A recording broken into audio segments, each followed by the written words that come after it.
여기까지 4장이 끝났고요. 다음으로 제5장 주린이가 가장 궁금해하는 기술적 분석 7가지 한번 보겠습니다. 질문 39번 양봉과 음봉입니다. 예. 양봉은 대부분 아시겠지만 이제 9시 개장 후에 시초가가 에서 계속 가격이 올라서 종가가 점점 3시 반 폐장 때까지 올라간 경우를 말을 해요. 가격이 상승했다는 뜻이겠죠. 보통 빨간색으로 표시가 되고요. 음봉은 9시 개장한 시초가보다 이제 점점 가격이 내려가서 3시 반 폐장에 종가에 가격이 하락한 경우를 말을 합니다. 그래서 길이가 길면 장대봉이라고 하고요. 또 가격이 이렇게 꾸준히 올라가고 꾸준히 내려가는 것이 아니고 하루 중에서도 변동을 하기 때문에 이 꼬리가 이제 생겨나는 것인데요. 이제 윗꼬리와 아랫꼬리, 이제 화면을 보시면 되겠지만 이 작은 수직선을 윗꼬리, 아랫꼬리 이렇게 말을 합니다. 그래서 하루의 가격을 표현한 것을 일봉이라고 하고 일주일 단위의 가격을 봉으로 표현한 것을 주봉, 또 그 다음에 월 단위, 한 달의 가격을 봉으로 표현한 것을 월봉, 또 1년의 가격을 봉으로 표현한 것을 연봉이라고 합니다. 예. 자, 그래서 삼성전자의 일봉 차트를 한번 예를 들어서 질문 40번을 볼게요. 자, 질문 40번은 이동평균선인데요. 이동평균선이란 주식의 평균 값을 선으로 연결한 것을 말해요. 이제 보통 줄여서 이평선이라고 하는데요. 이평선이 이동평균선이란 말입니다. 이제 이 이평선은 크게 단기, 중기, 장기 세 개로 나눠서 볼 수 있는데요. 단기 이평선 하면 5일선, 10일선, 20일선이 있습니다. 예, 5일선은 일주일, 5거래일이니까요. 월요일부터 금요일 일주일, 10일선은 2주일, 20일선은 한 달의 가격을 나타낸 것이고요. 중기는 60일, 분기죠. 3달, 120일, 반년, 중기선이라고 하고요. 장기 이평선은 200일, 1년을 사용을 합니다. 근데 이제 여기에서 주가가 단기 이평선 위면 상승 추세, 단기 이평선보다 지금 가격이 아래에 있으면 하락 추세로 본다고 해요. 그 다음 질문 41번입니다. 거래량. 이 아래쪽에 보시면 빨간색, 파란색의 그 봉들이 연결되어 있는 것들이 보이는데요. 이게 바로 거래량입니다. 매수와 매도, 즉 거래된 주식의 수를 표현을 한 건데요. 자, 거래량이 증가를 하면 보통 이제 주가가 레벨업이 되면서 주가가 상승한다고 보고요. 혹은 또 주가가 강하게 하락할 때도 거래량이 증가하기도 합니다. 파는 사람이 많기 때문에. 그래서 이 거래량이 올라간다고 해서 주식이 반드시 올라가는 건 아니에요. 정말 거래된 수치만 표현한 것입니다. 자, 그 다음에 거래량이 감소했을 때 주가가 상승하거나 하락을 하는 경우에는 이 주가의 힘이 약한 것이다 라고 본다고 합니다. 그 다음에 이 주식을 거래하실 때 거래량을 잘 보라고 하시는데요. 이 거래량이 주식 가격에 선행한다고 이렇게 말씀을 하셨습니다. 자, 그 다음 질문 41번 한번 볼게요. 자, 추세가 있습니다. 자, 추세라는 것은 주가가 일정한 방향으로 계속해서 나아가려는 경향을 말합니다. 추세는 크게 상승, 하락, 횡보 추세 세 개로 볼 수 있습니다. 근데 이제 시가총액이 클수록 추세가 잘 바뀌지 않고요. 이제 시총이 낮은 스몰캡들은 추세의 변동이 더 크겠죠. 추세를 보실 때는 지지선과 저항선을 보셔야 되는데요. 지지선은 가격이 낮은 점들끼리 저점끼리 연결한 것을 지지선이라고 보고요. 고점끼리 연결한 선을 저항선이라고 표현을 한다고 합니다. 그 다음에 단기 추세를 여러분이 보실 때는 일봉을 보시면 되고요. 중기 추세를 보실 때는 주봉, 장기 추세를 보실 때는 월봉을 확인하는 게 좋다고 합니다. 자, 이 질문 45번을 먼저 볼게요. 이렇게 주가와 이동평균선 간의 괴리를 나타내는 보조 지표가 있는데요. 이것을 이격도라고 합니다. 이격도는 20일 이평선을 주로 사용하는데요. 기준을 100으로 놓고 대용주는 보통 90에서 110 사이에서 움직인다고 합니다. 예, 이격도는 주가와 이평선 간의 간격, 예, 괴리를 말하는 보조 지표입니다. 자, 그 다음 질문 43번입니다. 주가 차트의 패턴을 볼게요. 이제 이거는 화면을 같이 보시면서 보면 좋을 것 같고요. 상승 삼각형 패턴, 고점이 같은데 저점이 올라오는 패턴. 예, 요거는 이제 상승, 주가가 상승할 걸로 보여지는 패턴이라고 하고요. 반대로 하락 삼각형 패턴은 예, 저점은 같은데 고점이 점점 내려가는 패턴을 말을 해요. 예. 그 다음에 상승의 이제 N자형 패턴이라는 것이 있는데요. 영어 대문자 N자처럼 주식이 바뀌는 거죠. 상승하는 거죠. 보통 주도주들이 이런 패턴을 가진다고 합니다. 반대로 하락 N자형 패턴도 있습니다. 이거는 이제 주식이 하락하는 형태를 나타내는 거죠. 그다음에 박스권 패턴이라는 것도 있는데요. 박스, 상자 안에서 주가가 일단 어느 정도 변동, 상승이나 하락 등의 변동을 한 후에 횡보, 옆으로 계속 가는 거예요. 고점과 고점, 저점과 저점의 위치가 비슷하고 그 가격 안에서 박스 안에서 움직이듯이 왔다 갔다 하는 것을 박스권 패턴이라고 하는데요. 이제 주도주 같은 경우에는 이 박스의 간격이 크지 않고 좁은 박스권에서 횡보를 한다고 하는데 이것을 플랫폼형이다라고 말한다고 합니다. 그다음에 W자 패턴도 있는데요. 이중바닥, 쌍바닥이라고 하는데요. 바닥을 2번 찍은 후에 직전 고점을 돌파하면 강한 상승 추세가 나타난다. 그때 이때 W자 패턴이라고 한다고 합니다. 자, 질문 44번은 헤드 앤 숄더 패턴입니다. 머리, 어깨, 즉 사람의 머리와 어깨 모양인데요. 가운데 봉우리가 머리처럼 높은 그런 새 봉우리가 나왔을 때 이때 지지선을 이탈을 하면은 하락 추세가 이어진다고 합니다. 역 헤드 앤 숄더 패턴이라는 것도 있는데요. 헤드 앤 숄더를 180도 뒤집은 모양인데 이제 저항선을 돌파하면 상승 추세가 시작되는 패턴이라고 합니다. 자, 여기까지 5장이 모두 끝났고요. 자, 6장 한번 보겠습니다. 6장은 주린이도 꼭 알아야 할 주식 시장을 움직이는 힘 10가지입니다. 질문 46번 FOMC와 주식시장인데요. 자, FOMC가 뭐냐면요. 미국의 중앙은행은 연방준비제도라고 하는데요. 줄여서 연준이라고도 하죠. 이 연준은 연방준비은행 12개의 연방준비은행과 연방준비위원회, 연방공개시장 조작위원회, 즉 FOMC로 구성되어 있습니다. 이 중 FOMC에서 연준 의장과 연방준비제도 이사들이 미국의 통화 정책을 결정을 한다고 해요. 1년에 8번 정기총회를 하는데 이 중에서 3, 6, 9, 12월에는 아주 중요한 금리 결정을 하기 때문에 이때 관심을 가져야 된다고 합니다. 자, 이 중에서 이 비둘기파와 매파라는 것이 나오는데요. 이게 질문 47번입니다. 비둘기파는 FOMC에서 경기를 부양시키기 위해서 금리 인하를 주장하는 세력을 말합니다.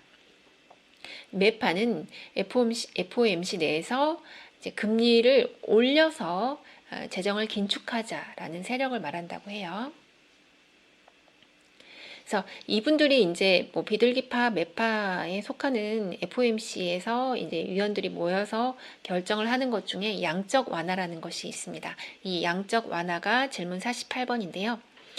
대공황이나 팬데믹 같은 위기 상황에 화폐 발행량을 늘려서 하는 통화 정책을 말합니다. 지금 양적 완화의 상태예요. 근데 그 돈으로 이제 화폐 발행량을 늘려서 국채나 회사채를 매입해서 시중에 돈을 대량으로 유입시키기 때문에 금리 인하보다 매우 즉각적인 효과가 있다고 합니다. 일단 돈의 가치가 하락하면 자산의 가치가 상승하고 부동산이나 주식, 원자재 등 실물 자산 가치가 급격히 상승하기 때문에 주가도 상승하게 되는 것이죠. 그래서 주식하는 분들은 이 양적 완화, 또 FOMC 내용에 관심을 기울여야 한다라고 말씀하셨고요. 질문 49번은 턴어라운드 기업입니다. 턴어라운드, 돌아서다라는 뜻이죠. 그래서 적자였던 기업이 흑자로 돌아서는 것을 턴어라운드 기업이라고 합니다. 그래서 적자에서 흑자 저성장, 고성장 기업으로 변신에 성공하는 경우를 말을 하는데요. 이때 주가 상승률이 매우 크다고 해요. 자, 질문 50번은 MSCI 지수인데요. MSCI는 이제 모건 스탠리 캐피털 인터내셔널의 약자입니다. 미국의 금융업체인 모건 스탠리가 개발한 세계 주식시장 지수인데요. 이것은 이제 크게 세 가지로 나눠서 구분을 해서 말을 합니다. 선진국이 속하는 선진지수, 한국이 속해 있는 신흥지수, 그다음에 프론티어 지수가 있습니다. 자, 이제 펀드들은 보통 이제 크게 액티브 펀드와 패시브 펀드를 나누는데요. 액티브 펀드는 펀드 매니저가 직접 종목을 선정해서 매수하는 것을 말하고, 패시브 펀드는 기준 지수를 따르는 것을 말하는데요. 이제 현재 세계 주식시장은 패시브 펀드 규모가 크다고 해요. 40조 정도로. 그래서 이 패시브 펀드는 이 MSCI 지수에 맞게 포트폴리오를 조정을 해요. 그대로 따라서 하는 거죠. 예. 그래서 이 MSCI 지수도 이제 확인을 하는 것이 좋다고 합니다. 최근에는 이제 중국 비중이 커지면서 이 중국 비중이 커지면 같은 신흥 시장에 속한 한국의 비중이 줄겠죠. 이제 한국이 영향을 받는다고 합니다. 자, 질문 51번은 블록딜입니다. 블록딜은 대주주가 다량의 주식을 한꺼번에 매도하는 방식을 말합니다. 이제 그러다 보니까 시장의 영향이 매우 커지겠죠. 그래서 이것을 영향을 줄이기 위해서 시간 외에 거래를 하는데요. 먼저 외국인과 기관을 대상으로 투자자를 모집을 해서 현재가에서 7% 이하로 할인을 해서 판매를 하는 거라고 합니다. 하지만 이것은 악재입니다. 왜냐하면 유통 주식 수가 단기간에 증가를 하게 되겠죠.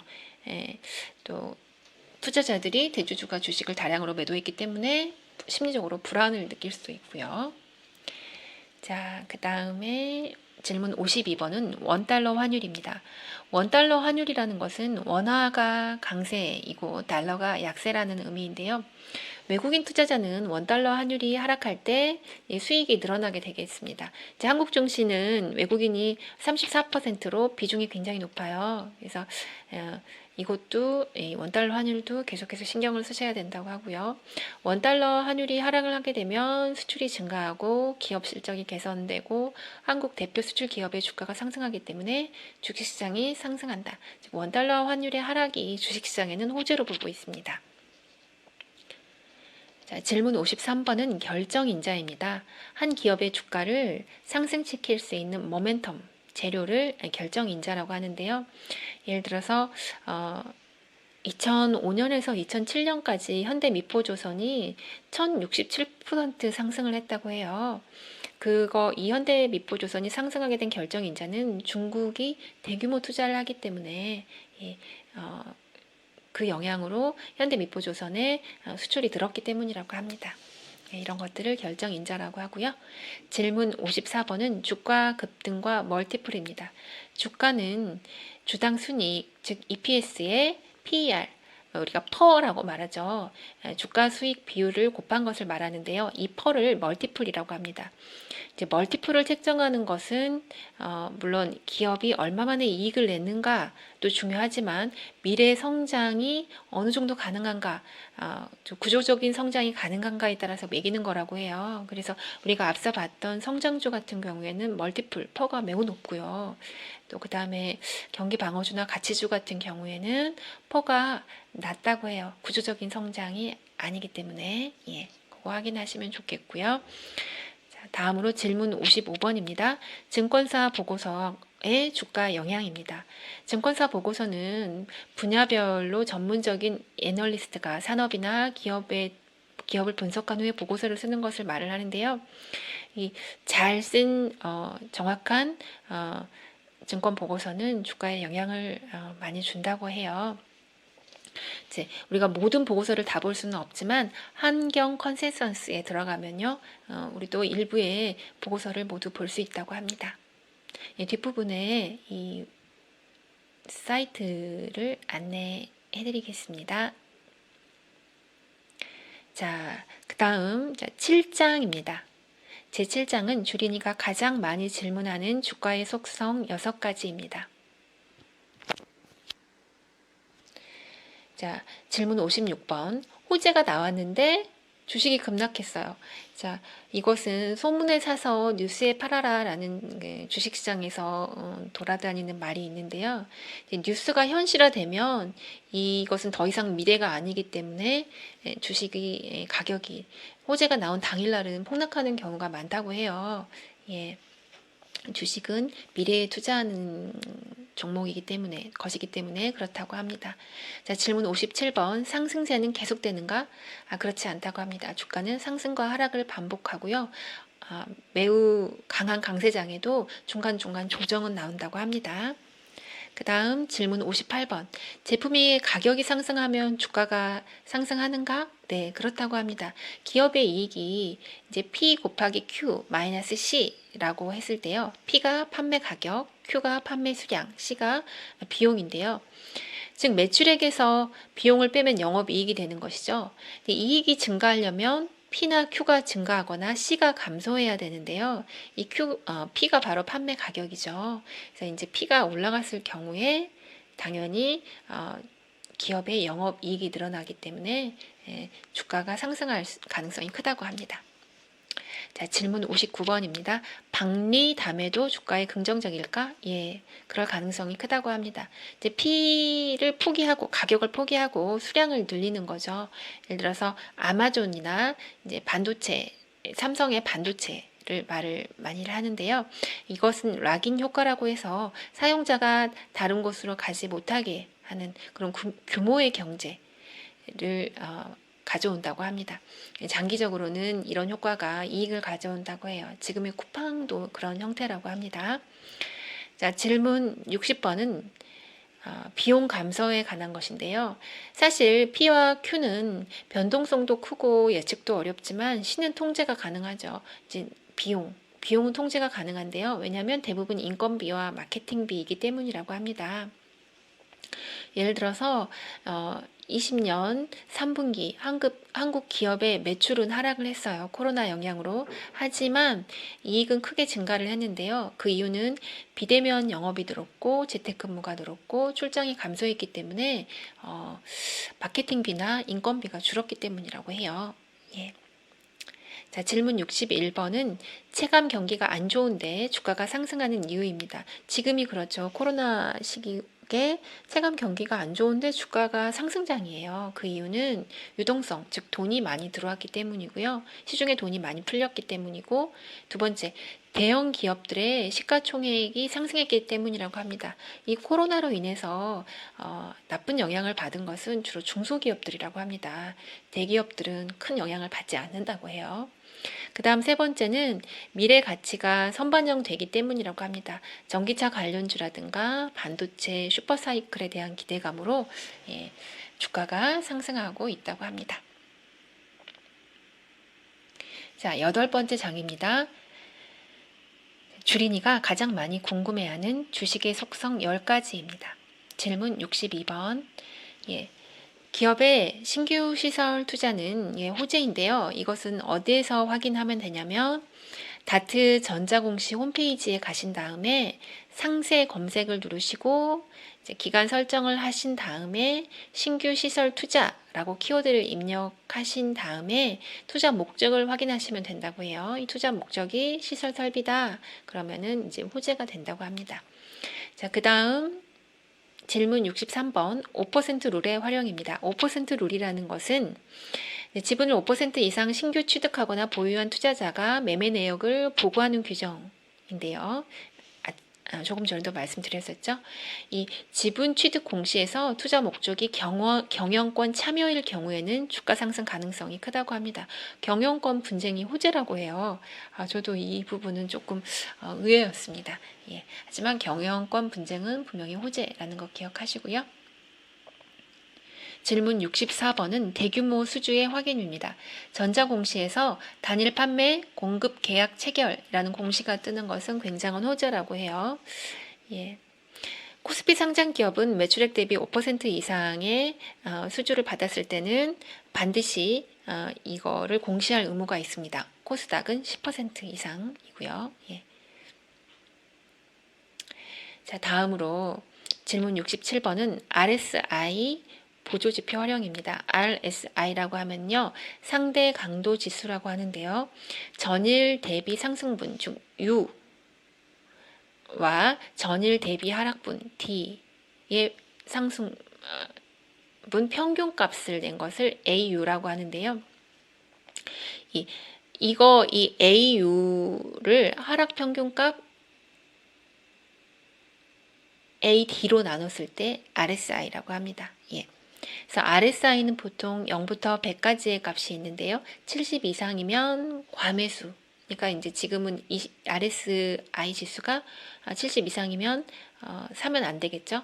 30 이하면 과매도이기 때문이라고 합니다. 이때 RSI 지수가 30 이하로 떨어지면 정말 단기적인 바닥이기 때문에 이때 매수를 하는 것이 유리하다.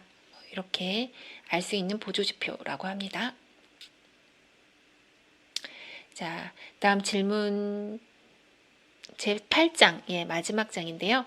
자, 주린이가 가장 많이 궁금해하는 주식의 속성 10가지입니다.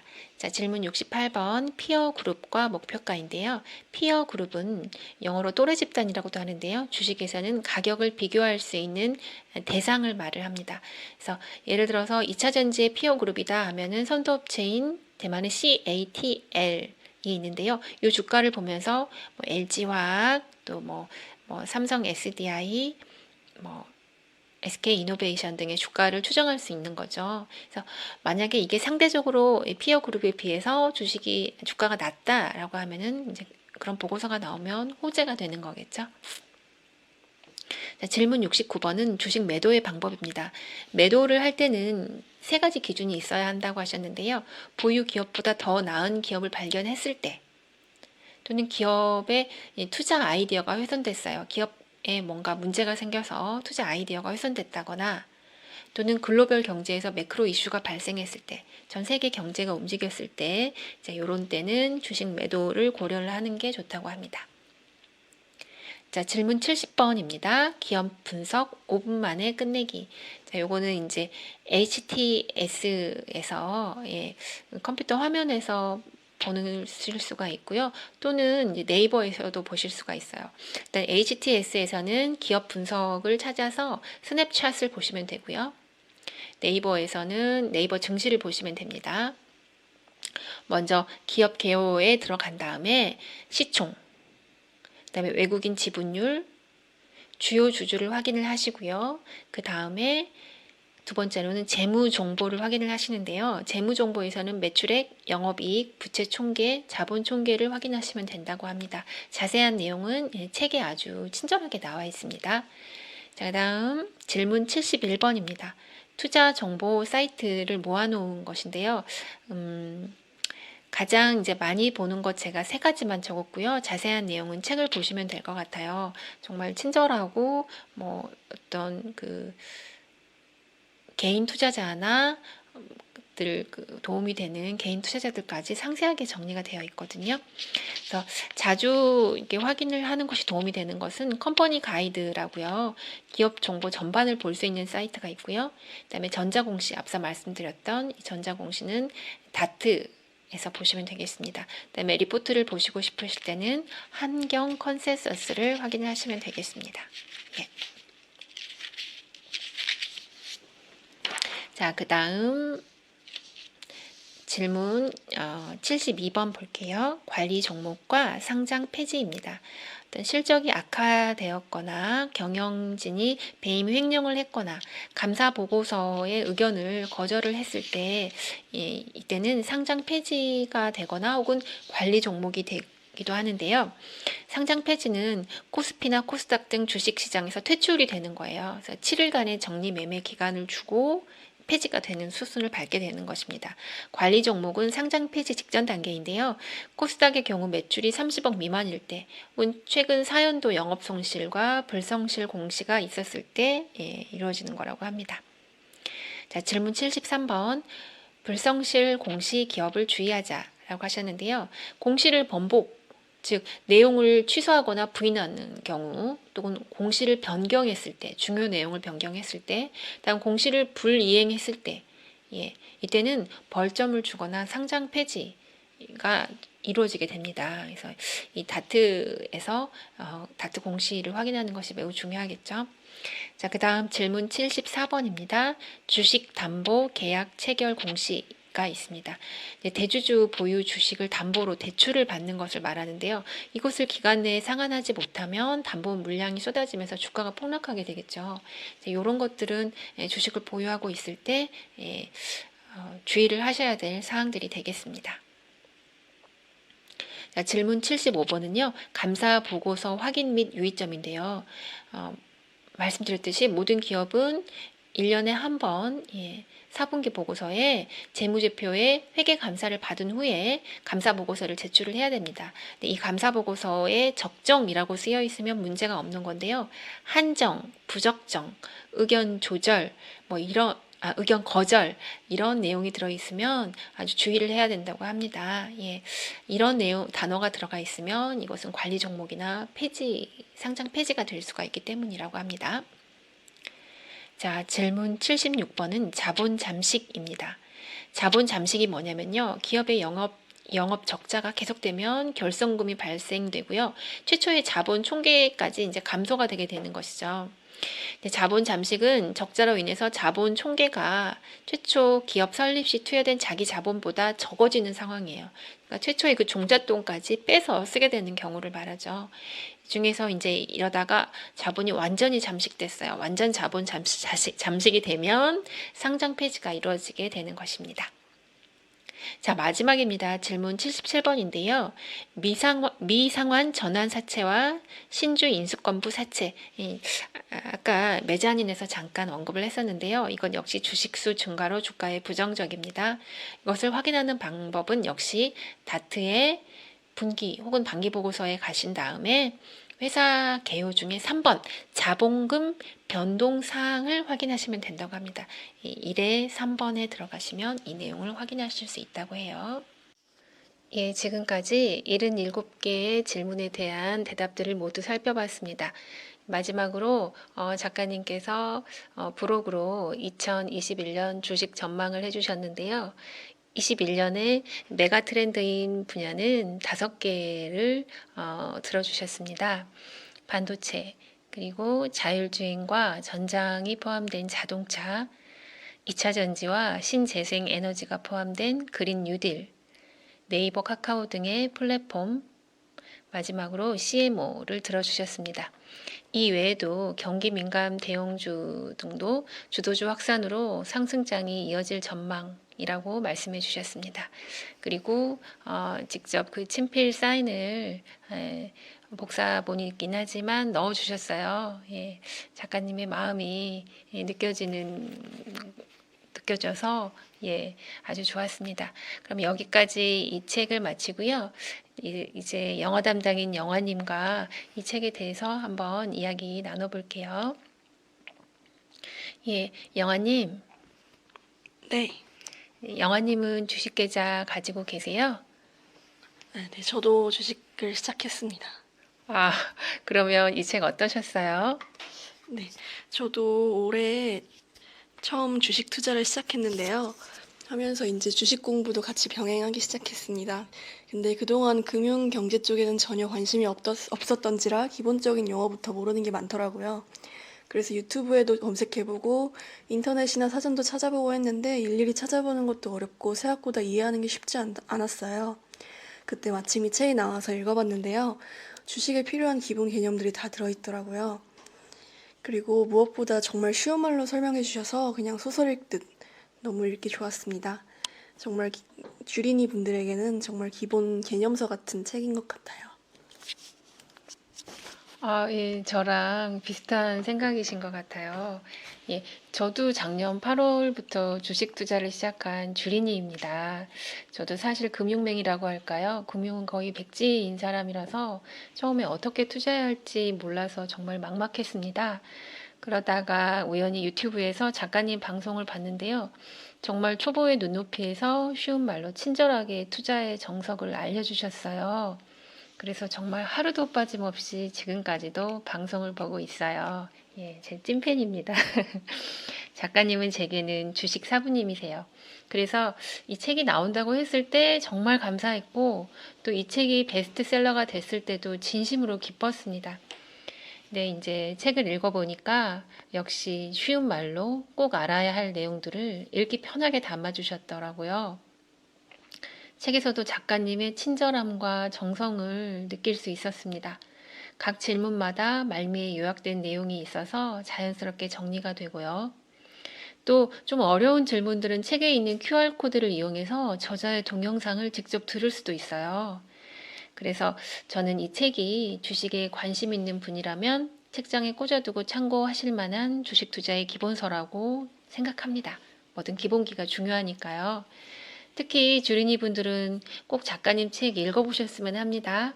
글이 쉬워서 책 읽기 좋아하지 않는 분들도 술술 읽히실 거라고 생각합니다. 자, 여기까지 1월의 책 주린이 77을 마감하고요. 다음 시간에는 1월의 영화 소울로 찾아뵐게요. 구독과 좋아요 부탁드려요. 시청해주셔서 감사합니다. 수고하셨어요. 수고하셨습니다.